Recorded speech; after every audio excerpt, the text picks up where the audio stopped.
आ गया थोड़ा बाई गिलज के मेला रहिंदा कंमकार तो वेला ना कोई पैसा ना कोई तेला अज फिर थोनू पढ़ाऊगा अज अलंकार कराऊगा। मेरे भरावो थोड़े भरा दी वीडियो नू करके लाइक ते करो कमेंट, थोड़े भरा दे चैनल नू करके सबसक्राइब, दब के घंटी ते लाओ एक मिनट। जे थोड़ी भी है रीझ सरकारी मास्टर बनन दी तां आजो फिर मेरे नाल करिए तैयारी।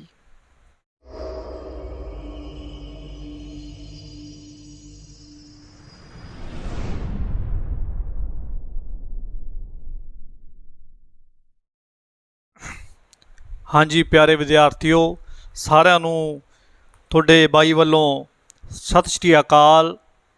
ਤੇ ਅੱਜ ਆਪਾਂ ਕਰਦੇ ਆਂ, ਤੁਹਾਨੂੰ ਪਤਾ ਲੱਗ ਗਿਆ ਹੋਣਾ ਆਪਾਂ ਕੀ ਕਰ ਰਹੇ ਆਂ ਬਈ ਨਾ ਲੀਡਰਾਂ ਦੀ ਨਾ ਸਰਕਾਰਾਂ ਦੀ, ਆਪਾਂ ਗੱਲ ਕਰਾਂਗੇ ਅੱਜ अलंकारां ਦੀ। देखो अलंकार संस्कृत का शब्द है, ठीक है। इत्थों आपां तुसीं देख भी रहे हो जिहड़ा अलंकार संस्कृत का शब्द है जो दो शब्दों तो मिल के बनया होया है। किहड़े किहड़े ने? अलंग अते कार। जिहड़ा अलंग है इहदा मतलब की हुंदा है गहने टूमा भूषण सजावट, जिन्ना भी सजावट का समान हुंदा उहनूं आपां अलंग कहने हैं। जिहड़ी कार है इहदा मतलब हुंदा करन वाला, भी गहणियां नूं अलंकृत करन वाला जां धारन वाला आपां कह सकते हैं, ठीक है। उहनूं आपां कार कहते हैं। हुण इहदा मतलब की होया? इहदा मतलब होया भी कोई भी चीज़ नूं सजाउणा होवे, ठीक है। जिवें कविता कविता की करती है? अलंकारां नूं धारन दा काम करती है, ठीक है।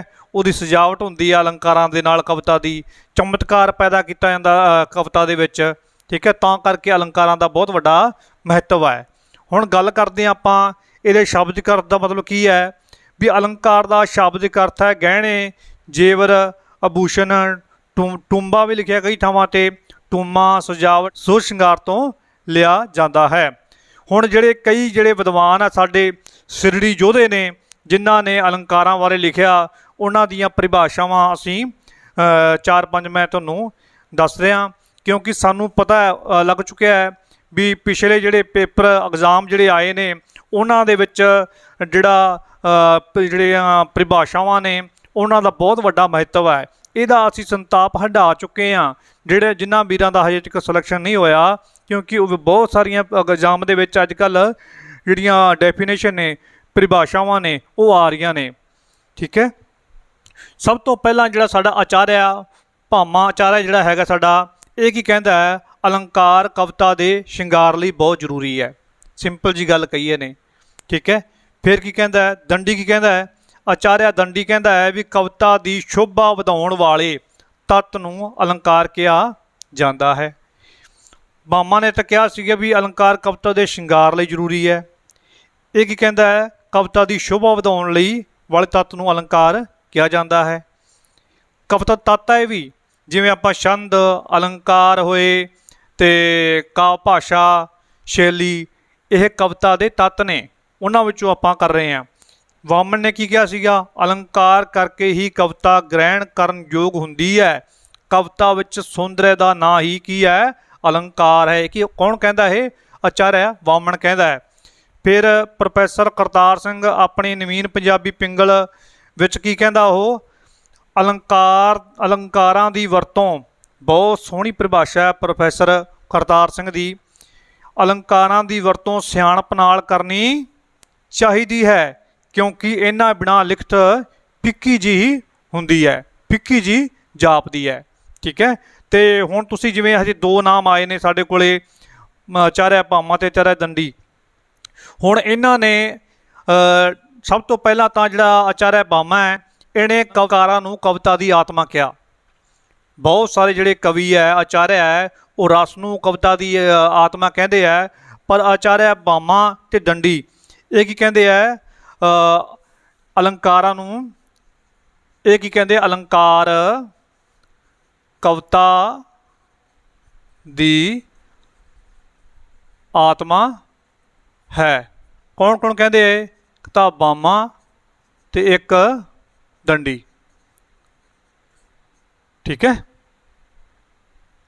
ਇਹ ਕਹਿੰਦੇ ਆ ਵੀ अलंकार ਜਿਹੜੀ ਹੈ ਕਵਿਤਾ ਦੀ ਆਤਮਾ ਹੈ। ਤੇ अलंकारां ਬਾਰੇ ਗੱਲ ਕਰਨ ਵਾਲੇ ਭਰਤਮੁਨੀ ਵੀ ਸੀਗੇ। ठीक है, ਤੇ ਬਾਮਾ ਡੰਡੀ ਤੇ ਬਾਮਣ ਵੀ ਹੈ। ਉਸ ਤੋਂ ਬਾਅਦ ਤੁਸੀਂ ਰਸਾਂ ਬਾਰੇ ਆਪਾਂ ਕਰਾਂਗੇ, ਪਰ ਜਿਹੜੇ ਰਸ ਨੂੰ ਕਵਿਤਾ ਦੀ ਆਤਮਾ ਮੰਨਦੇ ਨੇ ਉਹ ਕਿਹੜੇ ਕਿਹੜੇ ਨੇ, ਥੋੜ੍ਹਾ ਜਿਹਾ ਇੱਕ ਅਲੱਗ ਤਰੀਕੇ ਨਾਲ ਤੁਸੀਂ ਲਿਖ ਸਕਦੇ ਹੋ। ਉਹ ਹੈਗੇ ਨੇ ਆਪਣੇ ਕੋਲੇ ਮੰਮਟ, ਆਚਾਰਿਆ ਮੰਮਟ ਤੇ ਆਨੰਦਵਰਧਨ, ਵਿਸ਼ਵਨਾਥ।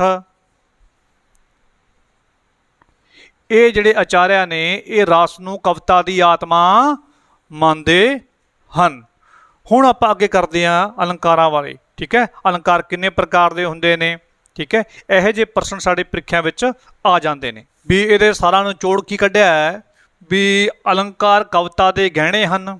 ਜਿਵੇਂ ਕੋਈ ਮੁਟਿਆਰ ਆਪਣਾ ਸ਼ਿੰਗਾਰ ਕਰਨ ਲਈ ਗਹਿਣੇ ਜਾਂ ਟੂਮਾਂ ਦੀ ਵਰਤੋਂ ਕਰਦੀ ਹੈ, ਉਸੇ ਤਰੀਕੇ ਨਾਲ ਇੱਕ ਕਵੀ ਕਵਿਤਾ ਦੀ ਸਜਾਵਟ ਕਰਦਾ ਹੈ। ਕਵਿਤਾ ਦੀ ਸਜਾਵਟ ਕਰਕੇ ਕਵਿਤਾ ਵਿੱਚ ਚਮਤਕਾਰ ਪੈਦਾ ਕਰਦਾ ਹੈ। ਠੀਕ ਹੈ, ਹੁਣ ਆਪਾਂ ਡਾਕਟਰ ਪ੍ਰੇਮ ਪ੍ਰਕਾਸ਼ ਕੀ ਕਹਿੰਦਾ ਹੈ, ਜਿਹਦੀ ਸਾਹਿਤ ਬਹੁਤ ਬੁੱਕ ਹੈ। ਜਿਵੇਂ ਇੱਕ ਤਾਂ ਰਤਨ ਸਿੰਘ ਜੱਗੀ ਦੀ ਬੁੱਕ ਹੈ ਸਾਹਿਤ ਦੇ ਰੂਪ, ਤੁਸੀਂ ਦੇਖ ਸਕਦੇ ਹੋ। ਇੱਕ ਪ੍ਰੋਫੈਸਰ ਕਰਤਾਰ ਸਿੰਘ ਦੀ ਹੈ ਨਵੀਨ ਪੰਜਾਬੀ ਪਿੰਗਲ, ਦੱਸਿਆ ਸੀ ਮੈਂ ਪਿੰਗਲ ਦਰਪਣ ਜਸਵੰਤ ਸਿੰਘ ਬੇਗੋਵਾਲ ਦੀ, ਉਹ ਕਿਤਾਬ ਵੀ ਤੁਸੀਂ ਪੜ੍ਹ ਸਕਦੇ ਹੋ अलंकारां ਵਾਸਤੇ, ਸਾਹਿਤ ਦੇ ਰੂਪ ਜਿੰਨੇ ਵੀ ਆ ਉਹਨਾਂ ਵਾਸਤੇ। ਠੀਕ ਹੈ, ਹੁਣ ਡਾਕਟਰ ਪ੍ਰੇਮ ਪ੍ਰਕਾਸ਼ ਸਿੰਘ ਕੀ ਕਹਿੰਦਾ ਹੈ, ਕਵਿਤਾ ਸੁੰਦਰੀ ਕਦੇ ਵੀ ਸੁੰਦਰੀ ਨਹੀਂ ਕਹੀ ਜਾ ਸਕਦੀ ਜਦੋਂ ਤੱਕ अलंकारां ਨਾਲ ਸ਼ਿੰਗਾਰੀ ਨਾ ਗਈ ਹੋਵੇ। ਕੌਣ ਕਹਿੰਦਾ? ਡਾਕਟਰ ਪ੍ਰੇਮ ਪ੍ਰਕਾਸ਼ ਸਿੰਘ ਇਹ ਗੱਲ ਆਖਦਾ ਹੈ ਤੇ ਗੱਲ ਵੀ ਸਹੀ ਹੈ ਇਹਦੀ। ਠੀਕ ਹੈ, ਹੁਣ ਆਪਾਂ ਕਰਦੇ ਹਾਂ अलंकारां ਦਾ ਵਰਗੀਕਰਨ। ਸ਼ਬਦ अलंकार, ਅਰਥ अलंकार ਤੇ ਸ਼ਬਦਾਰਥ अलंकार ਸਾਨੂੰ ਪ੍ਰੀਖਿਆਵਾਂ ਦੇ ਵਿੱਚ ਬਹੁਤ ਵਾਰੀ ਮਿਲਦਾ ਹੈ। ਇਹਨਾਂ ਦਾ ਗਾਹ ਤਾਂ ਅੱਗੇ ਵਰਣਨ ਕਰਾਂਗੇ, ਪਰ ਇੱਥੋਂ ਹੀ ਪ੍ਰਸ਼ਨ ਆ ਜਾਂਦਾ ਹੈ ਵੀ ਇਹਨਾਂ ਵਿੱਚੋਂ ਕਿਹੜਾ ਅਰਥ अलंकार ਹੈ ਜੀ। ਜਿਵੇਂ ਇਹਦੇ ਵਿੱਚੋਂ 3 ਦਿੱਤੇ ਇਹਨਾਂ ਨੇ, ਕਹਿ ਦੇਣਗੇ ਇਹਨਾਂ ਵਿੱਚੋਂ ਕਿਹੜਾ ਅਰਥ अलंकार ਨਹੀਂ ਹੈ। 3 ਇਹ ਦੇ ਕੇ 1 ਅਨੁਪਰਾਸ अलंकार ਦੇ ਦੇਣਗੇ ਤੇ ਆਪਾਂ ਪਛਾਣਨਾ ਹੋਗਾ ਵੀ ਅਨੁਪਰਾਸ अलंकार ਸ਼ਬਦ अलंकार ਹੈ, ਇਹ ਨਹੀਂ ਹੋ ਸਕਦਾ। ਠੀਕ ਹੈ, ਵੀ ਇਹਨਾਂ ਵਿੱਚੋਂ ਵੀ ਪ੍ਰਸ਼ਨ ਆਏ ਹੋਏ ਨੇ। ਸ਼ਬਦ अलंकार ਕਿੰਨੇ ਪ੍ਰਕਾਰ ਦੇ ਹੁੰਦੇ ਨੇ, ਹੋਰ ਵੀ ਕਈ ਪ੍ਰਕਾਰ ਹਨ ਇਹਦੇ, ਜਿਵੇਂ ਵਿਕਰੋਕਤੀ ਹੈ। ਤੇ ਉਸ ਤਰੀਕੇ ਨਾਲ ਆਪਾਂ ਸਿਰਫ ਪ੍ਰਮੁੱਖ ਜਿਹੜੇ ਹੈ 5 ਹੀ ਹੈ ਇਹਦੇ, ਅਨੁਪਰਾਸ अलंकार, ਯਮਕ अलंकार, ਸਲੇਸ਼ अलंकार, ਵਿਪਸਾ ਅਤੇ ਚਿੱਤਰ अलंकार। ਕਿਹੜੇ ਇਹ? ਸ਼ਬਦ अलंकार ਹੈ। ਤੇ ਆਪਾਂ ਕਿਹਦੇ ਬਾਰੇ ਚਰਚਾ ਕਰਨੀ ਹੈ? ਅਨੁਪਰਾਸ अलंकार ਬਾਰੇ। ਉਸ ਤੋਂ ਬਾਅਦ ਅਰਥ अलंकार ਹੈ। ਇਹ ਬਹੁਤ ਸਾਰੇ ਨੇ, ਇਹਨਾਂ ਦੇ ਜਿਹੜੇ ਭੇਦ ਆ ਬਹੁਤ ਸਾਰੇ ਨੇ। ਅਰਥ अलंकार ਜਿਹੜੇ ਉਪਮਾ अलंकार ਹੋਏ, ਉਪਮਾ ਦੇ ਵੀ ਅੱਗੇ 2 ਭੇਦ ਹੁੰਦੇ ਨੇ। ਉਪਮਾ अलंकार ਦੇ ਅੱਗੋਂ 2 ਭੇਦ ਹੁੰਦੇ ਨੇ, ਪੂਰਨ ਉਪਮਾ ਅਤੇ ਲੁਪਤ ਉਪਮਾ। ਠੀਕ ਹੈ, ਕਿਹੜਾ ਹੁੰਦਾ? ਇੱਕ ਤਾਂ ਹੁੰਦਾ ਪੂਰਨ ਉਪਮਾ, ਇੱਕ ਹੁੰਦਾ ਹੈ ਲੁਪਤ ਉਪਮਾ। ਉਪਮਾ अलंकार ਦੇ 2 ਭੇਦ ਹੁੰਦੇ ਨੇ। ਫਿਰ ਹੈ ਰੂਪਕ अलंकार, ਇਹਦੇ ਵੀ 2 ਭੇਦ ਹੁੰਦੇ ਨੇ ਅੱਗੋਂ। ਰੂਪਕ अलंकार ਦੇ ਵੀ 2 ਭੇਦ ਹੁੰਦੇ ਨੇ, ਇੱਕ ਤਾਂ ਅਭੇਦ ਰੂਪਕ, ਇੱਕ ਤਦ ਰੂਪਕ। ਇੱਕ ਤਾਂ ਹੁੰਦਾ ਅਭੇਦ ਰੂਪਕ, ਇੱਕ ਤਦ ਰੂਪਕ। ਬਾਅਦ ਸਾਡੇ ਕੋਲ ਆ ਜਾਂਦਾ ਸ਼ਬਦਾਰਥ अलंकार, ਜਿਹੜਾ ਇਹਦੇ ਵਿੱਚੋਂ ਅਤਿਸ਼ਯੋਕਤੀ ਪਰਕ अलंकार ਹੈ, ਪ੍ਰਸ਼ਨੋਤਰ अलंकार ਹੈ, ਰੂਪ ਤੁਲਨਾਤਮਕ अलंकार ਹੈ। ਪਰ ਪ੍ਰੀਖਿਆ ਦੀ ਦ੍ਰਿਸ਼ਟੀ ਤੋਂ ਸਾਡੇ ਮਹੱਤਵਪੂਰਨ 2 ਹੀ ਹੈ, ਸ਼ਬਦ अलंकार ਅਤੇ ਅਰਥ अलंकार। ਠੀਕ ਹੈ, ਹੁਣ ਵਿਸਤਾਰ ਨਾਲ ਆਪਾਂ ਗੱਲ ਕਰ। ਹੁਣ ਅਨੁਪਰਾਸ अलंकार ਜਿਹੜਾ ਹੈ, ਇਹਦੀ ਡੈਫੀਨੇਸ਼ਨ ਡਾਕਟਰ ਪ੍ਰੇਮ ਪ੍ਰਕਾਸ਼ ਸਿੰਘ ਦੇ ਅਨੁਸਾਰ ਕੀ ਬਣਦੀ ਹੈ? ਜਦ ਕਵਿਤਾ ਵਿੱਚ ਇੱਕੋ ਜਿਹੇ ਸਮਾਨ ਵਰਨਾਂ, ਅੱਖਰਾਂ ਜਾਂ ਸ਼ਬਦਾਂ ਦਾ ਵਾਰ-ਵਾਰ ਦੁਹਰਾਓ ਇਸ ਤਰ੍ਹਾਂ ਹੋਵੇ ਕਿ ਉਸ ਵਿੱਚ ਸੰਗੀਤਕ ਲੈਅ, ਵਜਨ ਤੇ ਤੋਲ ਪੈਦਾ ਹੋਵੇ, ਉਸ ਨੂੰ ਅਨੁਪਰਾਸ अलंकार ਕਿਹਾ ਜਾਂਦਾ ਹੈ। ਹੁਣ ਪਰਿਭਾਸ਼ਾ ਆਪਾਂ ਪੜ੍ਹ ਲਈ ਹੈ। ਆਪਾਂ ਦਾ ਦਿਮਾਗ ਦੇ ਵਿੱਚ ਇੱਕ ਹੀ ਗੱਲ ਰੱਖਣੀ ਹੈ, ਜਦੋਂ ਕੋਈ ਸ਼ਬਦ ਵਾਰ-ਵਾਰ ਆਵੇ ਜਾਂ ਕੋਈ ਸ਼ਬਦ ਦਾ ਅੱਖਰ ਬਾਰ-ਬਾਰ ਆਵੇ ਤਾਂ ਉਹ ਕੀ ਹੈ? ਅਨੁਪਰਾਸ अलंकार ਹੈ। ਠੀਕ ਹੈ, ਜਿਵੇਂ ਆਪਣੇ ਕੋਲੇ ਇੱਕ ਉਦਾਹਰਨ ਹੈ ਬਾਣੀ ਦੀ, ਗੁਰਬਾਣੀ ਦੀ, ਦਰਸ਼ਨ ਪਰਸਨ ਸਰਸਨ ਹਰਸਨ ਰੰਗ ਰੰਗੀ ਕਰਤਾਰੀ ਰੇ, ਕਿਨਰਮ ਗੁਰਗਮ ਹਰਦਮ ਨਹਿਜਮ ਹਰ ਕੰਠ ਨਾਨਕ ਉਰ ਹਾਰੀ ਰੇ। ਬਹੁਤ ਪਿਆਰੀ ਤੁਕ ਹੈ। ਉਸ ਤੋਂ ਬਾਅਦ ਆਪਾਂ ਇਹ ਲਾ ਲਾਂਗੇ ਜਿਵੇਂ ਦਰਸ਼ਨ, ਪਰਸਨ, ਸਰਸਨ, ਹਰਸਨ, ਵੀ ਇਹਦੇ ਵਿੱਚ ਜਿਵੇਂ ਪਿਛੇਤਰ ਲੱਗਿਆ, ਸੰਨ ਲੱਗਿਆ, ਤਾਂ ਇਹ ਕੀ ਹੈ, ਅਨੁਪਰਾਸ ਅਲੰਕਾਰ ਹੈ। ਠੀਕ ਹੈ, ਇਹਦੇ ਵਿੱਚ ਵੀ ਕਿੰਨਰਮ, ਗੁਰਗਮ, ਠੀਕ ਹੈ, ਇਹ ਵੀ ਕੀ ਹੈ, ਅਨੁਪਰਾਸ ਅਲੰਕਾਰ ਦਾ ਉਦਾਹਰਨ ਹੈ। ਜਿਵੇਂ ਆਪਣੇ ਪ੍ਰੋਫੈਸਰ ਮੋਹਨ ਸਿੰਘ ਦੀ ਆਵਾਜ਼ਾਂ ਦੇ ਵਿੱਚੋਂ ਤੁਕ ਆਉਂਦੀ ਹੈ, ਫਿਰ ਰੂਪ ਸਰੂਪ ਅਨੂਪ ਦਿਸੇ, ਫਿਰ ਜਿੰਦ ਦੀਵਾਨੀ ਚਲੀ ਚਲੀ। ਠੀਕ ਹੈ, ਇਹ ਵੀ ਕੀ ਹੈ, ਅਨੁਪਰਾਸ ਅਲੰਕਾਰ ਦਾ ਉਦਾਹਰਨ ਹੈ। ਇੱਕ ਆਪਾਂ ਫਜ਼ਲ ਸ਼ਾਹ ਦੀ ਸੋਹਣੀ ਪੜ੍ਹਦੇ ਹਾਂ, ਜਦੋਂ ਸੋਹਣੀ ਮਹੀਵਾਲ ਪੜ੍ਹਦੇ ਹਾਂ, ਆਪਣੇ ਕਿੱਸਾਕਾਰ ਜਿਹੜਾ ਫਜ਼ਲ ਸ਼ਾਹ ਹੈ, ਅਤੇ ਉਹਨੇ ਬੈਂਤ ਸੰਧ ਵਿੱਚ ਲਿਖਿਆ ਕਿੱਸਾ, ਤੁਹਾਨੂੰ ਮੈਂ ਦੱਸਦਾ ਰਹਿੰਦਾ ਹੁੰਦਾ, ਅਤੇ ਉਹਦੇ ਵਿੱਚ ਆਉਂਦਾ ਨਾ ਤੁਕ, ਜੇਕਰ ਸੰਗ ਰੱਖੀ ਕਿੱਕਰ ਸੰਗ ਮਿਲਸਾਂ, ਸੰਗ ਵਾਲੜੇ ਸੰਗ ਗਵਾ ਬੇਲੀ, ਸੋਹਣੀ ਹੋਵਾਂ ਤਾਂ ਜੇਕਰ ਅੱਜ ਮਿਲਸਾਂ, ਨਹੀਂ ਤੇ ਕੁਝ ਨਹੀਂ ਨਾਮ ਰਖਾ ਬੇਲੀ। ਠੀਕ ਹੈ, ਇਹ ਵੀ ਅਨੁਪਰਾਸ ਅਲੰਕਾਰ ਦਾ ਉਦਾਹਰਨ ਹੈ। ਠੀਕ ਹੈ, ਹੁਣ ਅਨੁਪਰਾਸ ਅਲੰਕਾਰ ਹੈ, ਇਹਦੇ ਵੀ ਅੱਗੇ ਭਾਗ ਨੇ, ਜਿਵੇਂ ਛੇਕ ਅਨੁਪਰਾਸ, ਵਿਰਤੀ ਅਨੁਪਰਾਸ, ਸ਼ਰੂਤੀ ਅਨੁਪਰਾਸ, ਲਾਟ ਅਨੁਪਰਾਸ ਅਤੇ ਅੰਤ ਅਨੁਪਰਾਸ। ਠੀਕ, ਹਾਂ ਪਿਆਰੇ ਵਿਦਿਆਰਥੀਓ, ਹੁਣ ਆਪਾਂ ਗੱਲ ਕਰਦੇ ਹਾਂ ਅਰਥ ਅਲੰਕਾਰ ਬਾਰੇ। ਕਵਿਤਾ ਦੇ ਵਿੱਚ ਜਿਹੜਾ ਅਰਥਾਂ ਕਰਕੇ ਚਮਤਕਾਰ ਪੈਦਾ ਕਰਦੇ ਨੇ, ਉਹਨਾਂ ਨੂੰ ਅਰਥ ਅਲੰਕਾਰ ਕਿਹਾ ਜਾਂਦਾ ਹੈ। ਇਹ ਕਵਿਤਾ ਦੇ ਅਰਥਾਂ ਦੇ ਉੱਪਰ ਨਿਰਭਰ ਹੁੰਦਾ ਹੈ, ਅਤੇ ਅਰਥ ਅਲੰਕਾਰ ਜਿਹੜੇ ਹੈ, ਜਿਵੇਂ ਉਪਮਾ ਅਲੰਕਾਰ ਹੈ, ਅਤਿਕਥਨੀ ਅਲੰਕਾਰ ਹੈ, ਅਤੇ ਰੂਪਕ ਅਲੰਕਾਰ ਹੈ, ਦ੍ਰਿਸ਼ਟਾਂਤ ਅਲੰਕਾਰ ਹੈ, ਉਹਨਾਂ ਬਾਰੇ ਆਪਾਂ ਅੱਜ ਗੱਲ ਕਰਾਂਗੇ, ਪੜ੍ਹਾਂਗੇ। ਜਿਵੇਂ ਸਭ ਤੋਂ ਪਹਿਲਾਂ ਕਰਦੇ ਹਾਂ ਆਪਾਂ ਉਪਮਾ ਅਲੰਕਾਰ ਬਾਰੇ। ਉਪਮਾ ਅਲੰਕਾਰ ਕੀ ਹੈ? ਇਹਦੇ ਵਿੱਚ ਆਪਾਂ ਕਰਦੇ ਹਾਂ, ਉਪਮਾ ਦਾ ਅਰਥ ਹੈ ਤੁਲਨਾ, ਤੁਲਨਾ ਤੋਂ ਲਿਆ ਜਾਂਦਾ ਹੈ। ਜਿਹੜਾ ਉਪਮਾ ਦਾ ਜਿਹੜਾ ਸਹੀ ਅਰਥ ਹੈ, ਜਿਹੜਾ ਆਪਾਂ ਕਰਨਾ ਹੈ, ਉਹਦਾ ਹੈਗਾ ਤੁਲਨਾ ਤੋਂ ਲਿਆ ਜਾਂਦਾ ਹੈ। ਅਤੇ ਵੈਸੇ ਸ਼ਾਬਦਿਕ ਅਰਥ ਕੀ ਇਹਦਾ? ਜਸ, ਕੀਰਤੀ ਜਾਂ ਪ੍ਰਸ਼ੰਸਾ। ਹੁਣ ਕਈ ਵਾਰੀ ਤੁਹਾਡੇ ਪ੍ਰੀਖਿਆ ਦੇ ਵਿੱਚ ਸਮਾਨਾਰਥਕ ਸ਼ਬਦ ਆ ਜਾਂਦੇ ਆ, ਤਾਂ ਉਹ ਵੀ ਤੁਹਾਨੂੰ ਨਾਲ ਨਾਲ ਯਾਦ ਰੱਖਣੇ। ਜਿਵੇਂ ਜਸ ਦਾ ਸਮਾਨਾਰਥਕ ਸ਼ਬਦ ਕੀ ਹੈ? ਕੀਰਤੀ ਹੈ, ਪ੍ਰਸ਼ੰਸਾ ਹੈ। ਠੀਕ ਹੈ, ਉਸ ਤੋਂ ਬਾਅਦ ਉਪਮਾ ਅਲੰਕਾਰ ਵਿੱਚ ਉਪਮੇ ਦੀ ਤੁਲਨਾ ਉਪਮਾਨ ਨਾਲ ਕੀਤੀ ਜਾਂਦੀ ਹੈ। ਬਿਲਕੁਲ ਸਿੰਪਲ ਹੈ, ਇਹਦੇ ਵਿੱਚ 4 ਤੱਤ ਹੁੰਦੇ ਨੇ ਉਪਮਾ ਅਲੰਕਾਰ ਵਿੱਚ: ਉਪਮੇ, ਉਪਮਾਨ, ਸਾਂਝਾ ਗੁਣ ਅਤੇ ਵਾਚਕ ਸ਼ਬਦ। ਇਹ 4 ਗੁਣ ਹੁੰਦੇ ਨੇ ਇਹਦੇ ਵਿੱਚ। ਅਤੇ ਜਿਹੜਾ ਰੂਪਕ ਅਲੰਕਾਰ ਹੁੰਦਾ ਹੈ, ਉਹਦੇ ਵਿੱਚ ਜਿਹੜਾ ਹੁੰਦਾ ਹੈ ਆਪਣੇ ਵਾਚਕ ਸ਼ਬਦ ਹੁੰਦਾ, ਉਹ ਨਹੀਂ ਹੁੰਦਾ। ਬਾਕੀ ਜਿਹੜੇ 3 ਹੁੰਦੇ ਆ, ਆਹ 3 ਬਾਕੀ ਇਹ ਰੂਪਕ ਅਲੰਕਾਰ ਦੇ ਵਿੱਚ ਹੁੰਦੇ ਆ, ਅਤੇ ਸਿਰਫ ਵਾਚਕ ਸ਼ਬਦ ਨਹੀਂ ਹੁੰਦਾ। ਹੁਣ ਆਪਾਂ ਗੱਲ ਕਰ ਰਹੇ ਹਾਂ ਉਪਮਾ ਅਲੰਕਾਰ ਦੀ। ਇਹਦੇ ਵਿੱਚ 4 ਤੱਤ ਹੋਣਗੇ। ਇਹਦੇ ਵਿੱਚ ਆਪਣੇ ਕੋਲ 4 ਤੱਤ ਹੈਗੇ ਆ। ਉਪਮੇ ਦਾ ਮਤਲਬ ਕੀ ਹੈ? ਜਿਸ ਦੀ ਤੁਲਨਾ ਕੀਤੀ ਜਾਵੇ। ਹੁਣ ਮੈਂ ਤੁਹਾਨੂੰ ਇੱਕ ਤੁਕ ਲਿਖ ਦਿੰਦਾ ਹੈ, ਤੁਸੀਂ ਆਪਣੇ ਆਪ ਇਹਦੇ ਵਿੱਚ ਫਿੱਟ ਕਰ ਲੈਣੇ ਵੀ ਉਪਮੇ ਕੀ ਹੈ, ਉਪਮਾਨ ਕੀ ਹੈ, ਸਾਂਝਾ ਗੁਣ ਕੀ ਹੈ, ਵਾਚਕ ਸ਼ਬਦ ਕੀ ਹੈ। ਮੈਂ ਇੱਕ ਵਾਰੀ ਦੱਸ ਦਿੰਦਾ। ਉਪਮੇ ਤਾਂ ਹੈ ਜਿਸ ਦੀ ਤੁਲਨਾ ਕੀਤੀ ਜਾਵੇ। ਉਪਮਾਨ ਕੀ ਹੈ? ਜਿਸ ਵਸਤੂ ਨਾਲ ਤੁਲਨਾ ਕੀਤੀ ਜਾਵੇ।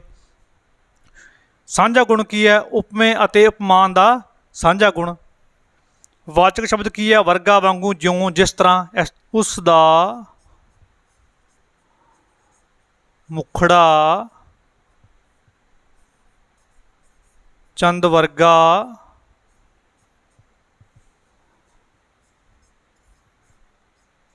ਸੋਹਣਾ ਹੈ। ਹੁਣ ਮੈਂ ਇੱਥੇ ਤੁਕ ਲਿਖਦੀ ਹੈ, ਉਸ ਦਾ ਮੁਖੜਾ ਚੰਨ ਵਰਗਾ ਸੋਹਣਾ ਹੈ। ਇਹਦੇ ਵਿੱਚੋਂ ਤੁਸੀਂ ਪਛਾਣੋ ਵੀ ਉਪਮੇय ਕਿਹੜਾ ਹੈ, ਉਪਮਾਨ ਕਿਹੜਾ ਹੈ, ਸਾਂਝਾ ਗੁਣ ਕਿਹੜਾ ਹੈ, ਵਾਚਕ ਸ਼ਬਦ ਕਿਹੜਾ ਹੈ। ਠੀਕ ਹੈ, ਮੈਨੂੰ ਇਹ ਲੱਗਦਾ ਜਿਵੇਂ ਚੰਦ, ਚੰਦ ਕੀ ਚੀਜ਼ ਹੈ? ਆਪਾਂ ਇਹਦੇ ਨਾਲ ਤੁਲਨਾ ਕਰਦੇ ਹਾਂ। ਇਹ ਕੀ ਹੈ? ਇਹ ਹੈ ਉਪਮਾਨ। ਮੁਖੜਾ ਕੀ ਹੈ ਸਾਡੇ ਕੋਲੇ? ਇਹ ਹੈਗਾ ਉਪਮੇय। ਉਪਮੇय ਜਿਸ ਦੀ ਤੁਲਨਾ ਕੀਤੀ ਜਾਵੇ। ਮੁਖੜੇ ਦੀ ਤੁਲਨਾ ਕਰ ਰਹੇ ਹਾਂ ਕਿਹਦੇ ਨਾਲ? ਚੰਦ ਦੇ ਨਾਲ। ਠੀਕ ਹੈ, ਚੰਦ ਕੀ ਇੱਥੇ ਉਪਮਾਨ ਹੈ। ਬਿਲਕੁਲ ਸਿੰਪਲ ਹੈ। ਮੈਂ ਤੁਹਾਨੂੰ ਕਹਿਣਾ ਹੈ ਵੀ ਅਲੰਕਾਰ ਹੋਏ, ਛੰਦ ਹੋਏ, ਰਾਸ ਹੋਏ, ਇਹਦੇ ਵਿੱਚੋਂ ਪ੍ਰਸ਼ਨ ਪ੍ਰੀਖਿਆ ਦੇ ਵਿੱਚ, ਚਾਹੇ ਉਹ ਸੈਕੰਡ ਗ੍ਰੇਡ ਪ੍ਰੀਖਿਆ ਹੋਵੇ, ਕਿਸੇ ਵੀ ਮਾਸਟਰ ਕੇਡਰ ਦੀ ਪ੍ਰੀਖਿਆ ਹੋਵੇ ਜਿਹਦੇ ਵਿੱਚ ਪੰਜਾਬੀ ਸਿਲੇਬਸ ਹੋਵੇ, ਉਹਦੇ ਵਿੱਚ ਇਹਨਾਂ ਵਿੱਚੋਂ ਪ੍ਰਸ਼ਨ ਆਉਣਾ ਹੀ ਆਉਣਾ ਹੈ। ਵਰਗਾ ਕੀ ਹੈ? ਸਾਡੇ ਕੋਲੇ ਵਾਚਕ ਸ਼ਬਦ ਹੈ। ਸੋਹਣਾ ਕੀ ਹੈ? ਸਾਂਝਾ ਗੁਣ ਹੈ, ਵੀ ਚੰਦ ਵੀ ਸੋਹਣਾ ਹੈ ਅਤੇ ਮੁਖੜਾ ਵੀ ਸੋਹਣਾ ਹੈ। ਇਸ ਕਰਕੇ ਇਹ ਕੀ ਹੈ? ਸਾਂਝਾ ਗੁਣ ਹੈ। ਠੀਕ ਹੈ, ਹੁਣ ਕਈ ਵਾਰੀ ਪ੍ਰੋਫੈਸਰ ਮੋਹਨ ਸਿੰਘ ਦੀ ਇੱਕ ਤੁਕ ਆਉਂਦੀ, ਲੱਸੇ ਨੀ ਉਹਦਾ ਮੱਥਾ ਤਾਰਿਆਂ ਵਾਂਗੂ। ਠੀਕ ਹੈ, ਇਹਦੇ ਵਿੱਚੋਂ ਤੁਸੀਂ ਆਪਣੇ ਆਪ ਪਛਾਣੋ। ਜਿਵੇਂ ਮੈਂ ਲਿਖ ਦੇਣਾ ਇੱਥੇ, ਲੱਸੇ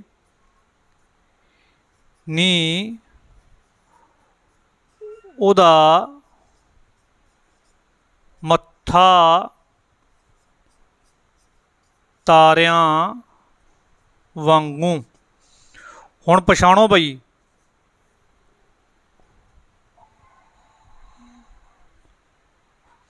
ਹੁਣ ਪਛਾਣੋ ਇਹਦੇ ਵਿੱਚ ਕਿਹੜੇ ਕਿਹੜੇ ਹੈ, ਉਪਮੇय ਕਿਹੜਾ ਹੈ, ਉਪਮਾਨ ਕਿਹੜਾ ਹੈ, ਸਾਂਝਾ ਗੁਣ ਕਿਹੜਾ ਹੈ, ਵਾਚਕ ਸ਼ਬਦ ਕਿਹੜਾ ਹੈ। ਠੀਕ ਹੈ, ਇੱਥੇ ਲਿਖਦੇ ਜਾਓ। ਲੱਸੇ, ਲੱਸੇ ਦਾ ਮਤਲਬ ਹੁੰਦਾ ਚਮਕਣਾ। ਕੀ ਹੁੰਦਾ ਮਤਲਬ ਇਹਦਾ? ਚਮਕਣਾ। ਨੀ ਉਹਦਾ ਮੱਥਾ ਤਾਰਿਆਂ ਵਾਂਗੂ। ਹੁਣ ਮੱਥਾ ਸਾਡੇ ਕੋਲੇ ਕੀ ਹੈ? ਮੱਥਾ ਸਾਡੇ ਕੋਲੇ ਉਪਮੇय ਹੈ। ਕੀ ਹੈ ਇਹ? ਉਪਮੇय ਹੈ। ਮੱਥੇ ਦੀ ਤੁਲਨਾ ਕਿਹਦੇ ਨਾਲ ਕਰ ਰਹੇ ਹਾਂ ਆਪਾਂ? ਤਾਰਿਆਂ ਦੇ ਨਾਲ। ਤੇ ਆਪਾਂ ਲਿਖ ਦਾਂਗੇ ਤਾਰੇ। ਤਾਰੇ ਕੀ ਇੱਥੇ? ਉਪਮਾਨ ਹੈ। ਸਾਂਝਾ ਗੁਣ ਕੀ ਹੈ ਦੋਨਾਂ ਦਾ? ਸਾਂਝਾ ਗੁਣ ਹੈ ਚਮਕਣਾ। ਮੱਥਾ ਵੀ ਚਮਕਦਾ ਤੇ ਤਾਰੇ ਵੀ ਚਮਕਦੇ ਹੈ।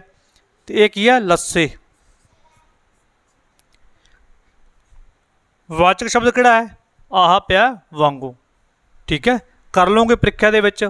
ਉਪਮਾ ਅਲੰਕਾਰ ਵਿੱਚ ਕੋਈ ਦਿੱਕਤ ਵਾਲੀ ਗੱਲ ਨਹੀਂ। ਠੀਕ ਹੈ, ਜਿਵੇਂ ਕਈ ਥਾਵਾਂ 'ਤੇ ਤੁਕਾਂ ਆਪਣੀਆਂ ਕਿਤਾਬਾਂ ਵਿੱਚ ਹੀ ਦਿੱਤੀਆਂ। ਆਪਣੇ 11ਵੀਂ ਦੀ ਬੁੱਕ ਜਿਹੜੀ ਬੱਚਿਆਂ ਦੀ, ਉਹਦੇ ਵਿੱਚ ਵੀ ਕਈ ਚਾਂਦੀ ਵਰਗਾ ਰੰਗ ਹੈ ਗੋਰਾ, ਸੋਨੇ ਵਰਗੇ ਵਾਲ ਸੁਨਹਿਰੀ। ਇਹ ਦੋਨਾਂ ਤੁਕਾਂ ਦੇ ਵਿੱਚ ਉਪਮਾ ਅਲੰਕਾਰ ਹੈ। ਠੀਕ ਹੈ, ਇਸ ਤਰੀਕੇ ਨਾਲ ਤੁਸੀਂ ਪ੍ਰੀਖਿਆ ਵਿੱਚ ਕਰ ਦੇਣਾ ਹੈ। ਹੁਣ ਕਰਦੇ ਆਪਾਂ ਦ੍ਰਿਸ਼ਟਾਂਤ ਅਲੰਕਾਰ। ਉਪਮਾ ਅਲੰਕਾਰ ਕਰ ਚੁੱਕੇ ਹਾਂ, ਹੁਣ ਆਪਾਂ ਕਰਦੇ ਹਾਂ ਦ੍ਰਿਸ਼ਟਾਂਤ ਅਲੰਕਾਰ। ਇਹ ਵੀ ਕਿਹੜਾ ਅਲੰਕਾਰ ਹੈ? ਅਰਥ ਅਲੰਕਾਰ ਹੈ। ਠੀਕ ਹੈ, ਪ੍ਰਸ਼ਨ ਸਿੱਧਾ ਵੀ ਆ ਸਕਦਾ ਹੈ ਵੀ ਕਿਹੜਾ ਅਲੰਕਾਰ ਹੈ ਇਹ। ਦ੍ਰਿਸ਼ਟਾਂਤ ਦਾ ਅਰਥ ਹੈ ਉਦਾਹਰਨ, ਮਿਸਾਲ, ਨਮੂਨਾ। ਠੀਕ ਹੈ, ਦ੍ਰਿਸ਼ਟਾਂਤ ਅਲੰਕਾਰ ਵਿੱਚ ਪਹਿਲਾਂ ਇੱਕ ਗੱਲ ਕਹਿ ਕੇ ਫਿਰ ਦੂਜੀ ਗੱਲ ਉਸ ਦੇ ਉਦਾਹਰਨ ਦੇ ਰੂਪ ਵਿੱਚ ਆਖੀ ਜਾਂਦੀ ਹੈ। ਪਹਿਲੀ ਤੁਕ ਵਿੱਚ ਕੋਈ ਗੱਲ ਕਹੀ ਜਾਂਦੀ ਹੈ, ਦੂਜੀ ਤੁਕ ਦੇ ਵਿੱਚ ਉਹਦਾ ਉਦਾਹਰਨ ਪੇਸ਼ ਕੀਤਾ ਜਾਂਦਾ ਹੈ। ਦੋਹਾਂ ਦਾ ਅਰਥ ਇੱਕੋ ਨਿਕਲਦਾ ਹੈ। ਵਿਦਵਾਨਾਂ ਨੇ ਦ੍ਰਿਸ਼ਟਾਂਤ ਅਲੰਕਾਰ ਲਈ ਦੋ ਸ਼ਬਦ ਕੱਢੇ ਹਨ, ਬਿੰਬ ਅਤੇ ਪ੍ਰਤੀਬਿੰਬ। ਬਿੰਬ ਤਾਂ ਕੋਈ ਵਸਤੂ ਹੈ, ਪ੍ਰਤੀਬਿੰਬ ਉਹਦੀ ਫੋਟੋਕਾਪੀ ਹੈ। ਠੀਕ ਹੈ, ਵਿਸ਼ੇ ਵਸਤੂ ਬਿੰਬ ਹੈ ਅਤੇ ਬਾਹਰੋਂ ਪੇਸ਼ ਕੀਤਾ ਉਦਾਹਰਨ ਪ੍ਰਤੀਬਿੰਬ ਹੈ।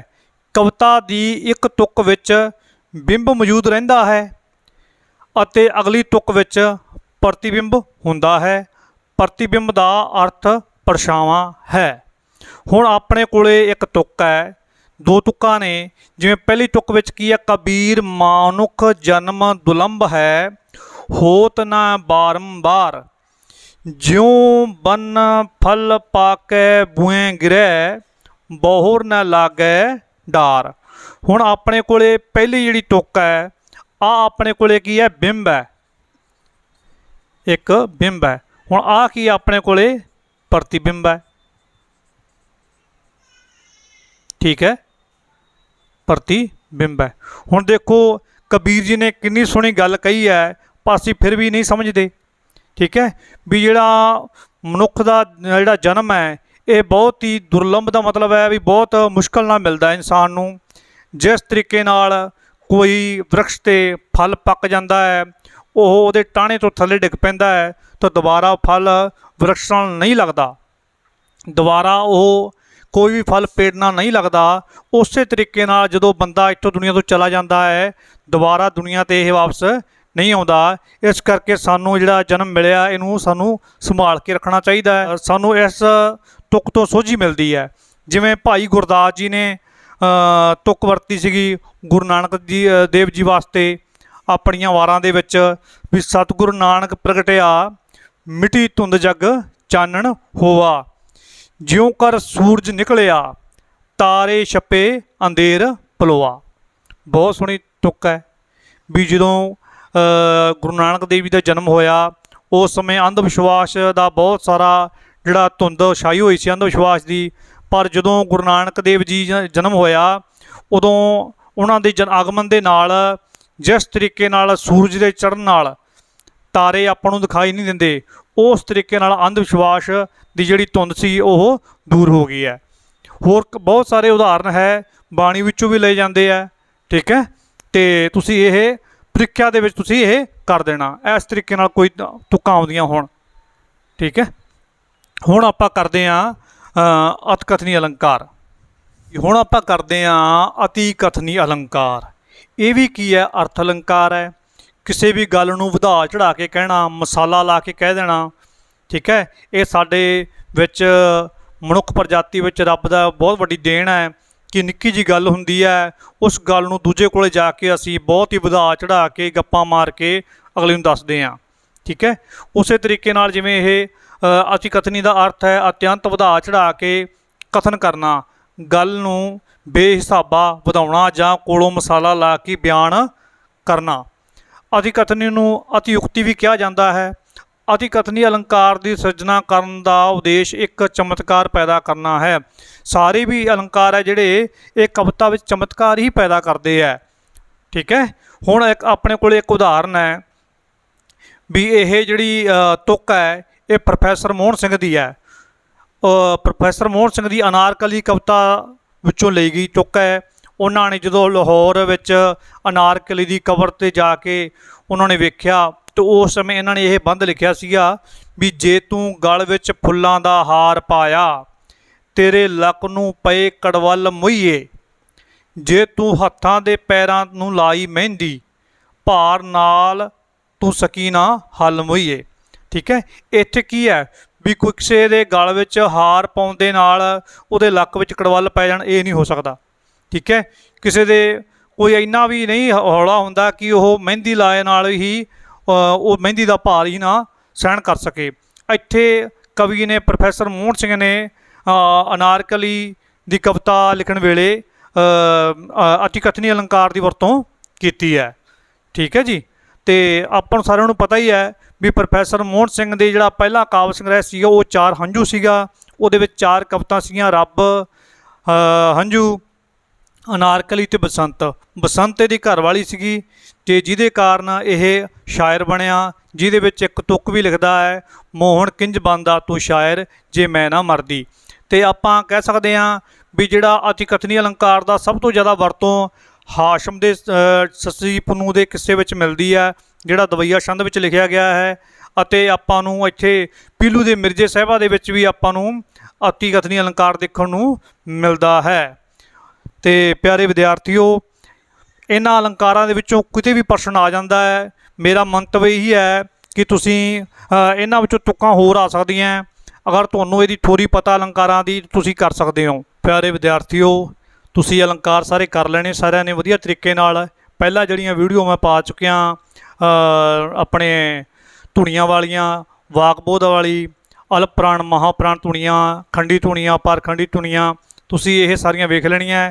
ਅਤੇ ਕਿਤਾਬਾਂ ਪੜ੍ਹਿਆ ਕਰੋ, ਅਧਿਕ ਤੋਂ ਅਧਿਕ ਕਿਤਾਬਾਂ ਪੜ੍ਹੋ, ਜਿਹਦੇ ਕਰਕੇ ਤੁਸੀਂ ਵਧੀਆ ਤਰੀਕੇ ਪ੍ਰੀਖਿਆ ਦੇ ਵਿੱਚ ਚੰਗੇ ਨੰਬਰ ਲੈ ਸਕੋ। ਅਤੇ ਜਿਵੇਂ ਸਾਨੂੰ ਸਾਡੇ ਪੰਜਾਬੀ ਦੇ ਕਵੀ ਤਰਲੋਚਨ ਲੋਚੀ ਆ, ਉਹ ਕਹਿੰਦੇ ਨੇ ਕਿਤਾਬਾਂ ਅਤੇ